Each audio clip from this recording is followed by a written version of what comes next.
about 2 to 3 times as much force being driven into the suspension, the drivetrain, the whole chassis itself. And I can promise you they broke probably almost every single piece as they went through and designed a new machine. But this, right now, how it sits, is absolutely designed and engineered to be the best machine at running a bigger 32-inch tire.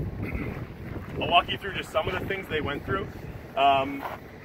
Suspension, the control arms, obviously look how beefy these things are. They're arched now on the bottom just for even more clearance.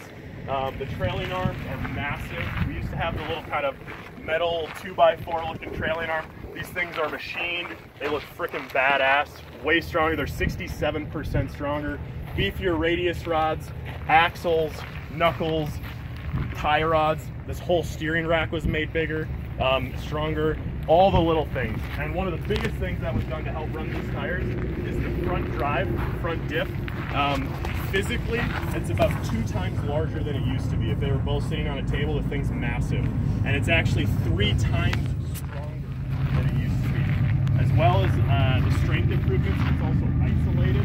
So it is rubber mounted on top of 4 rubber grommets that basically take out all of the pedal vibration, the steering wheel vibration, the feedback that used to be there. And when the front drives would kind of make a lot of noise, people who don't know power tools, obviously kind of not the greatest thing for someone like that to hear. So this is actually the quietest, smoothest running turbo that you guys will ever drive. Hopefully you guys will feel that or not feel that when you're out there on the trail today, so pay attention to that. But that front drive is awesome.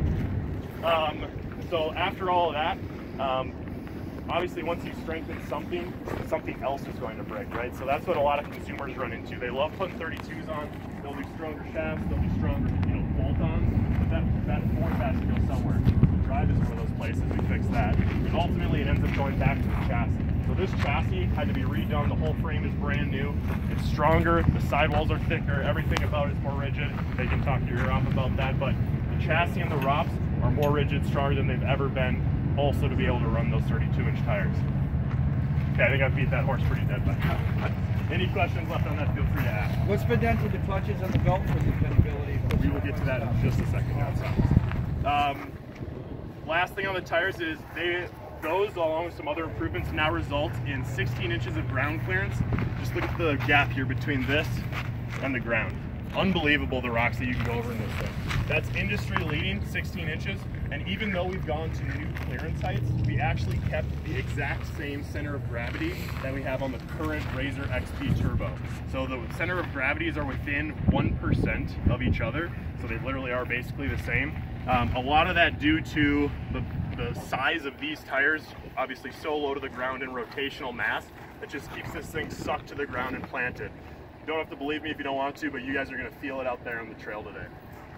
Cooling, clutching, is the last piece of the toughness section. So back here by the clutch, the main changes all were designed around a new clutch box. So the weights and the springs, obviously the calibration is obviously a little bit different. This machine has bigger tires and is different, obviously.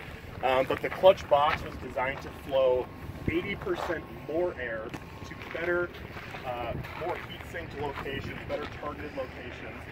We're now cooling off of the secondary clutch rather than the drive, and we're now cooling the inboard side of basically where the belt is versus the outside.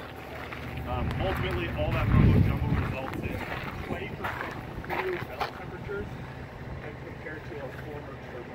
So that's a more capable machine with more force, a lot more